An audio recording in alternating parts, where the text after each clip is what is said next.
Hello dear, welcome करता हूं आप सभी जितने भी फर्स्ट ईयर डियर स्टूडेंट हैं, सबको स्वागत है। और बहुत ही शानदार वीडियो है, आप लोग देखिएगा। जीएनएम फर्स्ट ईयर का फंडामेंटल ऑफ नर्सिंग का 33वां नंबर का वीडियो है। और मैं आपको बता रहा हूं कि आज जब मैं वीडियो देख रहे हैं आप लोग, तो आज है 21 तारीख, समझ गए। आज है 21 तारीख जब ये वीडियो देख रहे हैं। लगभग मैं मान के चलता हूँ कि आपके जो है एक बार वीडियो इस सप्ताह में ज़रूर आएगा। और मैं ये कोशिश करूँगा कि अब जो वीडियो आएगा वह फंडामेंटल का आपका जो है आखिरी वीडियो होगा सब्जेक्टिव क्वेश्चन का, समझ गए। तो इस हिसाब से यह सेकेंड लास्ट आप लोग समझ सकते हैं फंडामेंटल का। और लगभग बहुत सारे प्रश्न हम करा भी चुके हैं। एक आध दो प्रश्न और जो रह गया है उसको आखिरी वीडियो में हम लोग कर लेंगे। वीडियो नंबर 33 है फंडामेंटल ऑफ नर्सिंग, जिसे एफओएन शॉर्ट में कहते हैं, जीएनएम फर्स्ट ईयर का। तो चलिए, बहुत ही अच्छा प्रश्न लेकर आए हैं, आज हम लोग देखते हैं। माय डियर, प्रश्न है कि रोगी के मुंह की देखभाल से आप क्या समझते हैं, इसके क्या उद्देश्य है।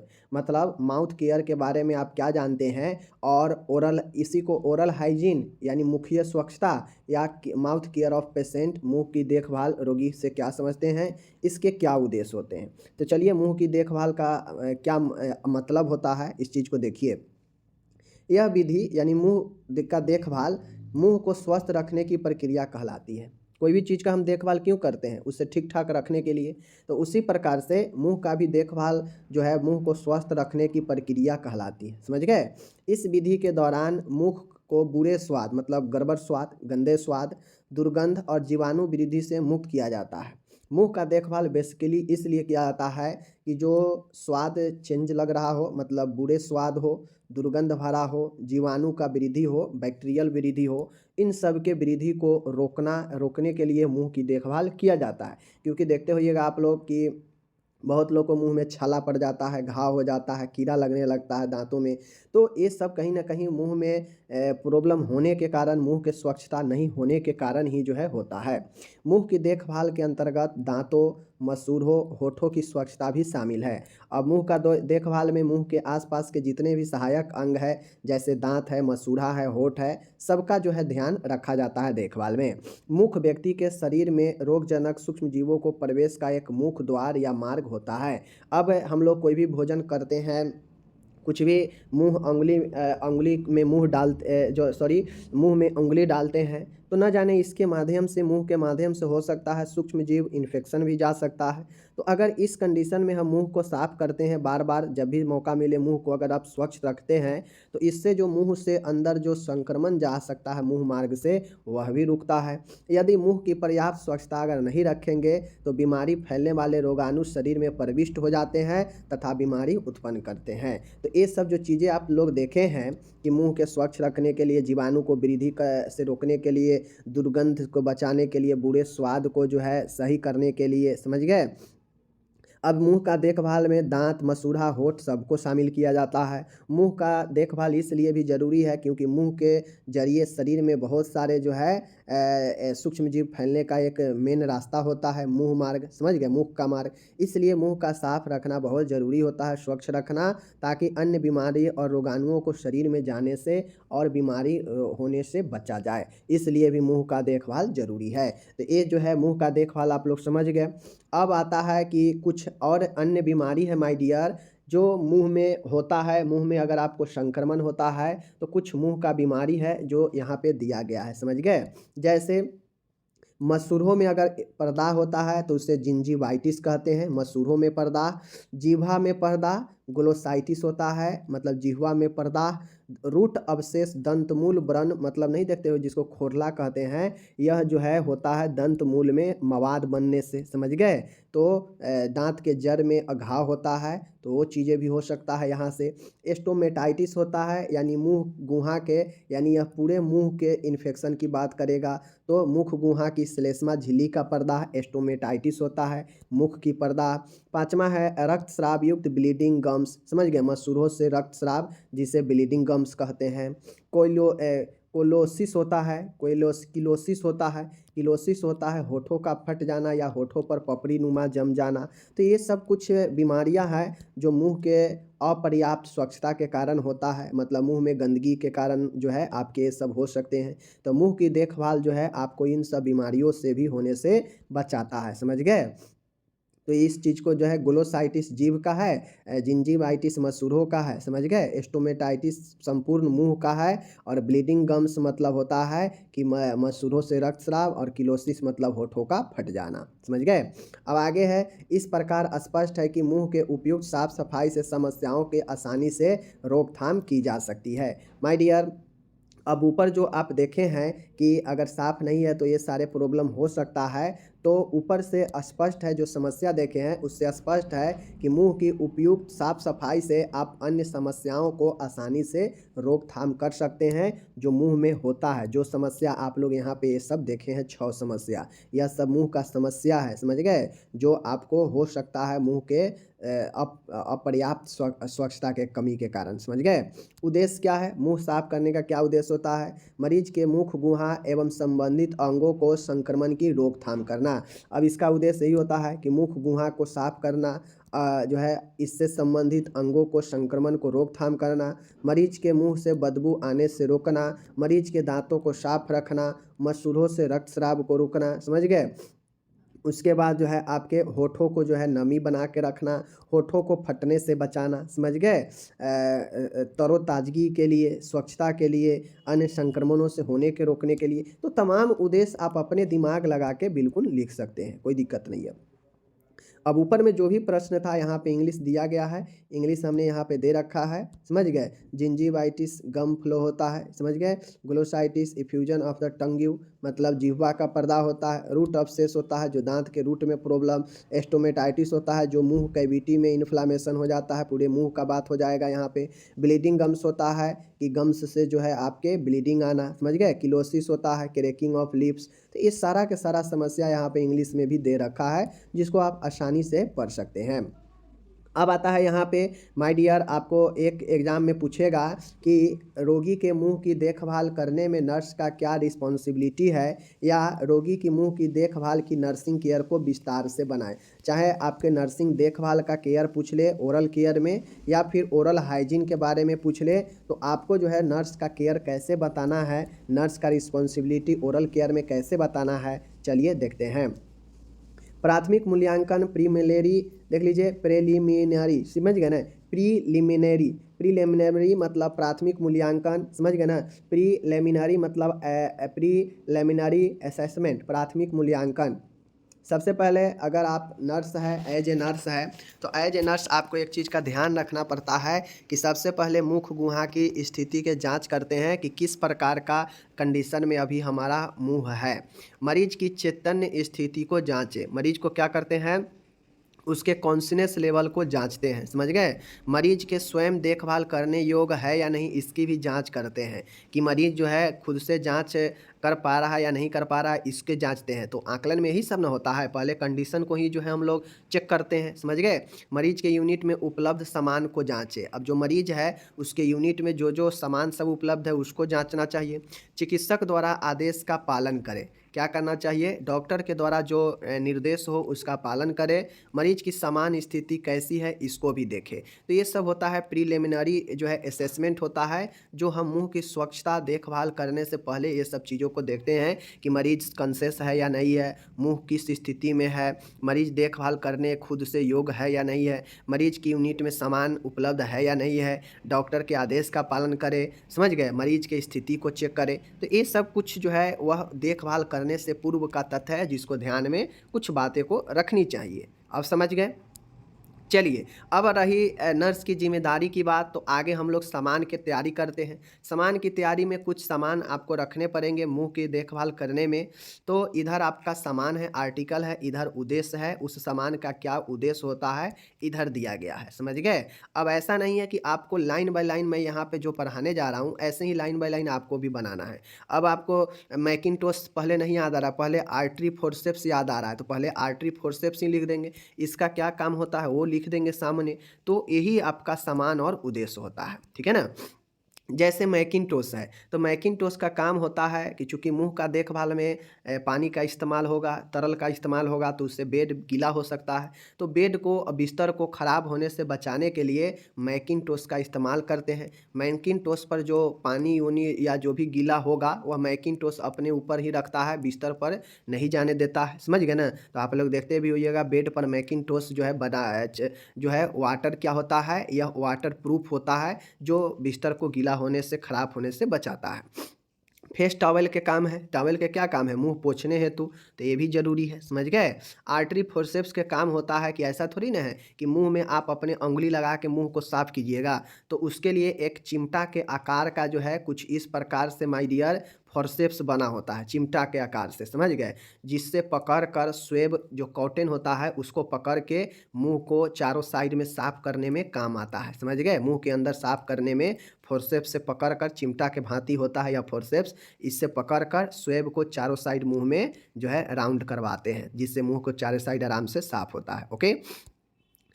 दो छोटे-छोटे जग रखते हैं। अगर कोई मरीज़ आर्टिफ़िशियल दाँत लगा हुआ है किसी मरीज़ को, तो उसको दाँत साफ़ करने में उसको दाँत को निकाल कर इस छोटे जग में रखते हैं, ताकि फिर बाद में खोजना ना पड़े। तो गर्म व ठंडा पानी भरने हेतु 2 छोटे-छोटे जग होते हैं, समझ गए? तो इस चीज़ को जो है आपको ध्यान में रखना है। 2 छोटे जग क्यों होते हैं? एक में गर्म और एक में ठंडा पानी भरने हेतु, ओके?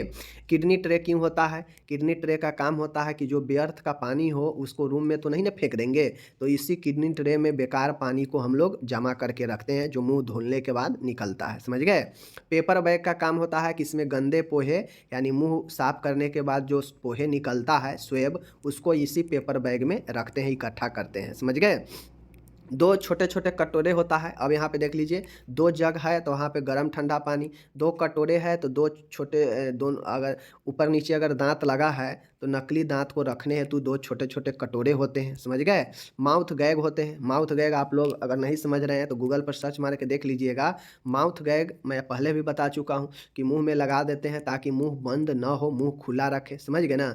उचित मुँह खोलने के लिए माउथ गैग का इस्तेमाल करते हैं। इसको सर्जरी में भी करते हैं। पेशेंट को फिट आता है, ईसीटी देते हैं, उसमें भी करते हैं। यह मुँह को खुला रखता है, समझ गए? मुँह में इसको जैसे मुँह में किसी को कपड़ा कोंचते हैं ना, तो उसी प्रकार से माउथ गैग भी मुँह में लगाया जाता है, जिससे मुँह खुला रहता है, समझ गए? गौज के टुकड़े होता है मुंह को साफ करने के लिए, समझ गए ना? फीडिंग कप होता है, लेटी हुई स्थिति में मुंह में पानी डालने हेतु फीडिंग कप होता है, समझ गए ना? कि पेशेंट जब लेटा हुआ है उस स्थिति में भी ये मुंह में पानी आराम से डाल सकता है। दंतमंजन डेंटिफ्राइस होता है दांत को साफ करने हेतु। इमोलिएंट होते हैं, प्रशामक होते हैं। प्रशामक का काम है कि यह नरम करके सॉफ्ट करके रखता है होठ और मुंह को, समझ गए? मुख प्रलाक्ष माउथ वॉश होता है जो दुर्गंध को नष्ट करता है, समझ गए? तो इस प्रकार से आपके ये सारे के सारे सामान होते हैं, जिसको आपको मैं एक बार और रिपीट कर देता हूँ ताकि आपको याद हो जाए कि मुंह को साफ करने में, स्वच्छ करने में किन-किन सामान की आवश्यकता होगी। सबसे पहला आप कोई भी कहीं से याद रखिए, कोई दिक्कत नहीं है। हम फोर्सेप्स रखें, फिर फोर्सेप्स कौन-सा है? आर्टरी फोर्सेप्स है या डिसेक्टिंग फोर्सेप्स हो सकता है, या सीधा फोर्सेप्स भी लिख दीजिएगा तो कोई दिक्कत नहीं है। आर्टरी फोर्सेप्स का क्या काम है? स्वेब यानी कॉटन को पकड़ने के लिए, पकड़ कर मुँह में इधर से उधर साफ करने के लिए, समझ गए? फेस टॉवल का काम है? मुँह पोंछने के लिए। मैकिन्टोश का क्या काम है? बिस्तर और वस्त्रों को खराब होने से बचाने के लिए, भीगने से, समझ गए ना? छोटे जग का मतलब है 2 छोटे जग, एक में गर्म एक में ठंडा पानी रखने के लिए। किडनी ट्रे का मतलब है कि बेकार पदार्थ जो होता है उसको रखते हैं, तो यहाँ भी जो बेकार का पानी होगा उसको इकट्ठा करेंगे किडनी ट्रे में। 2 कटोरे होता है आर्टिफिशियल अगर दाँत है तो उसको रखने के लिए।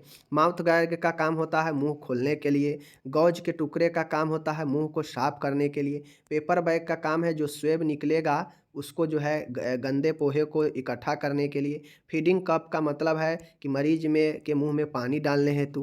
दंतमंजन का काम है दांत को साफ करने हेतु। इमोलिएंट्स का काम है होठों पर लगाने हेतु, होठों और मुंह को यह सॉफ्ट करके रखता है। माउथ वॉश का काम है दुर्गंध से बचाने के लिए, दुर्गंध को नष्ट करने के लिए। तो ये सारे इक्विपमेंट और इसका काम मैंने बता दिया, अब आपको ध्यान में रखना है। आगे है मुंह साफ करने के लिए उपयोग में लाए जाने वाला घोल। अब कुछ घोल है जो मुंह के साफ करने में इस्तेमाल किया जाता है, जैसे पोटेशियम परमैंगनेट का घोल होता है 1:5000 के जो है रेशियो में, समझ गए, इतना रेशियो में पोटेशियम परमैंगनेट KMnO4, समझ गए, पोटेशियम परमैंगनेट होता है, समझ गए। ये होता है हाइड्रोजन परऑक्साइड होता है, यह भी घोल होता है 1:8 के अनुपात में, समझ गए ना।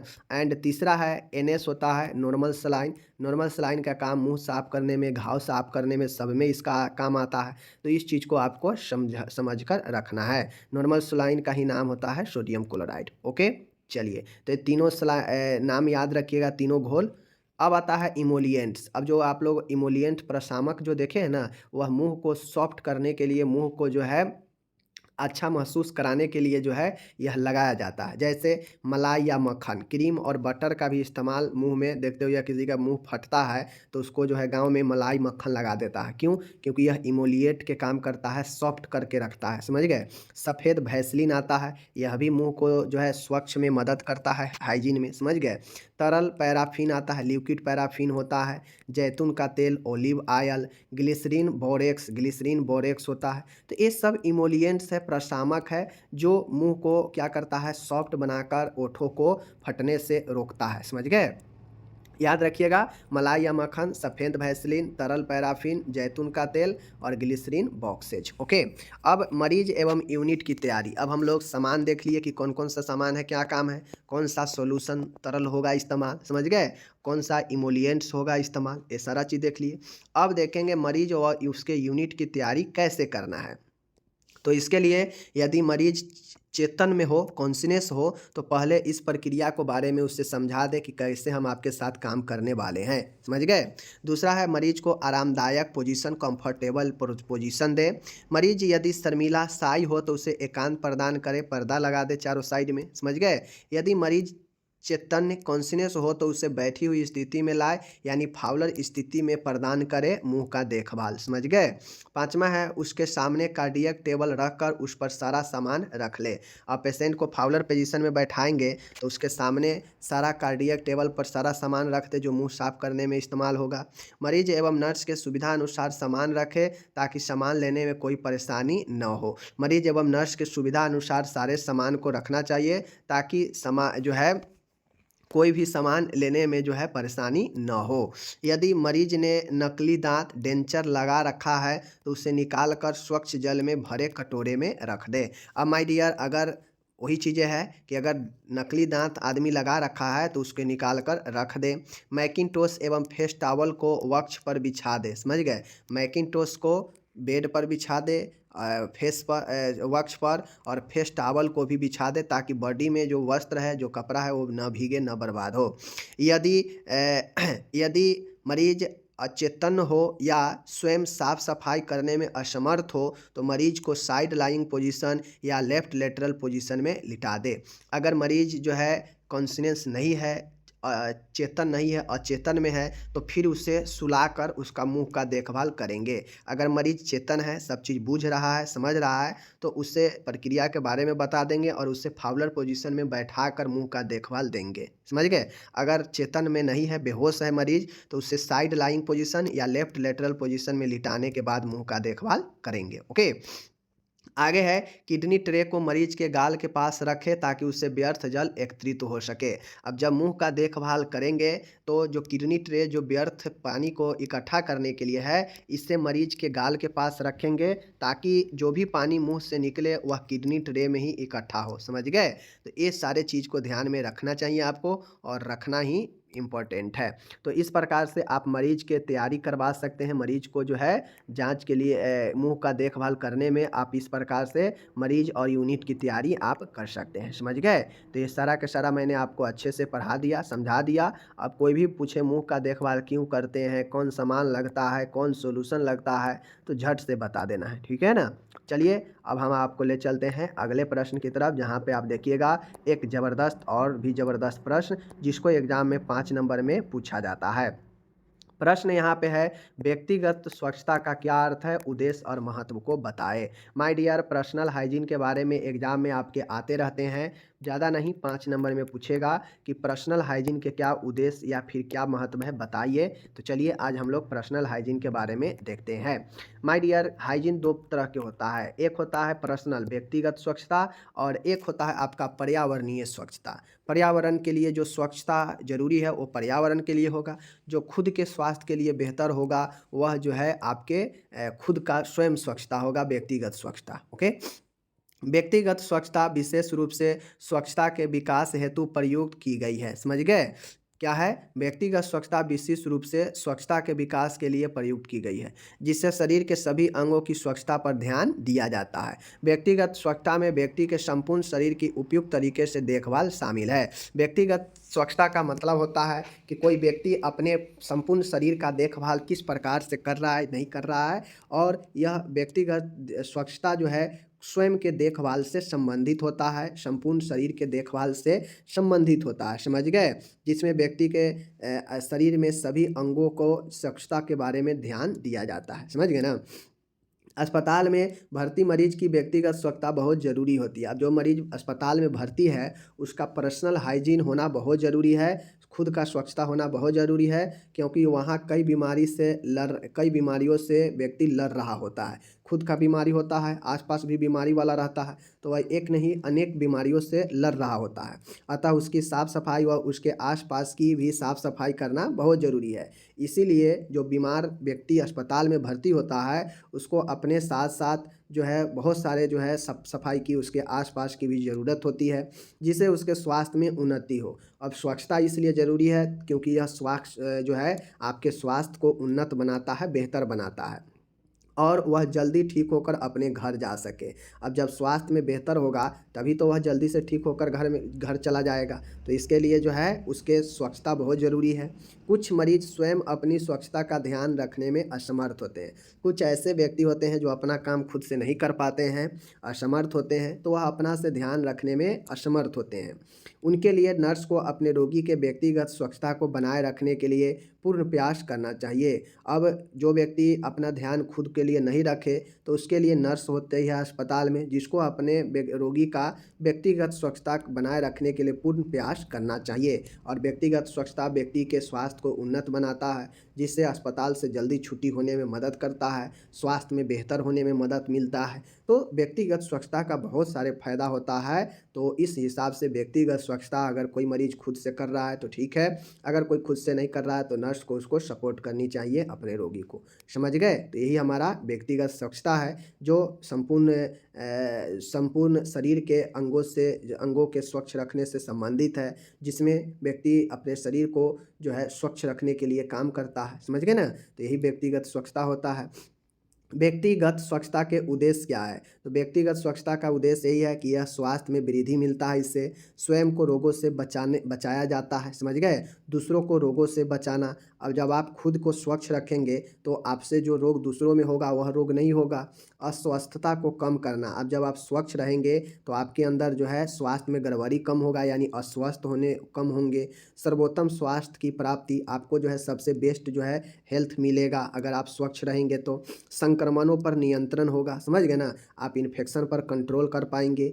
आँख, कान, नाक, हाथ, पैर आदि की स्वच्छता को बनाए रखना इसका उद्देश्य है। प्रतिरक्षा क्षमता में भी इससे वृद्धि होता है, इसलिए इसका उद्देश्य है। स्वास्थ्य की फिर से पुनर्स्थापना हो पाता है, व्यक्तिगत स्वास्थ्य स्तर में वृद्धि होता है। तो ये सारा के सारा जो है माय डियर उद्देश्य है जो एक व्यक्तिगत स्वच्छता का उद्देश्य है कि यह स्वास्थ्य लाभ में वृद्धि होना है, इससे स्वास्थ्य में वृद्धि आता है।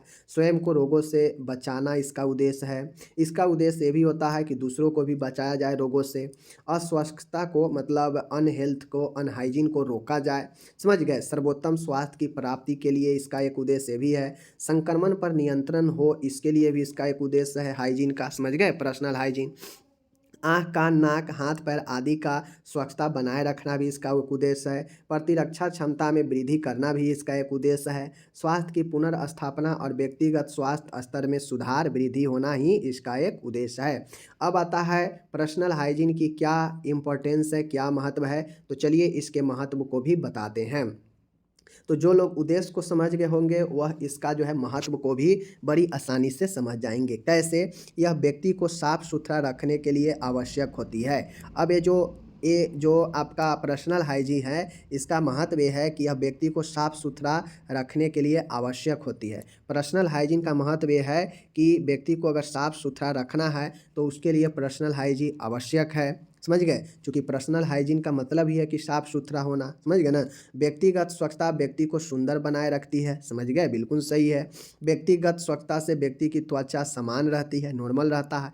जो नहीं देखभाल करेगा अपने त्वचा का, अब देखिए व्यक्तिगत स्वच्छता में नाखून का भी देखभाल आता है, बाल का भी देखभाल, त्वचा का भी देखभाल आता है, समझ गए? उत्सर्जन का भी देखभाल आता है। तो तमाम ऑर्गेन हमारे जो बॉडी के है, उन सब का देखभाल जो है हमें व्यक्तिगत स्वच्छता के अंदर आ जाता है। जैसे बालों का देखभाल करना, हाँ, नाखूनों का देखभाल करना, त्वचा का देखभाल करना, उत्सर्जी अंगों का देखभाल करना, तो सारे ऑर्गेन पूरे बॉडी के सभी अंगों को देखभाल करना ही जो है आपके पर्सनल हाइजीन में आता है, समझ गए? क्योंकि देखते होइएगा बहुत लोग बाल बढ़ा-बढ़ा के रखते हैं, बाल में जू होता है, नाखून बड़ा-बड़ा करके रखते हैं, उसमें गंदगी फँसता है, भोजन करते हैं, उससे बीमारियाँ होती है। तो ये सब जो है स्वच्छता का आधार नहीं है। इसीलिए कहता है व्यक्तिगत स्वच्छता छोटे-छोटे बाल सुंदर बनाए रखता है। व्यक्तिगत स्वच्छता से व्यक्ति की त्वचा समान रहती है। व्यक्तिगत साफ-सफाई से रोगों को दूर करने में मदद मिलती है।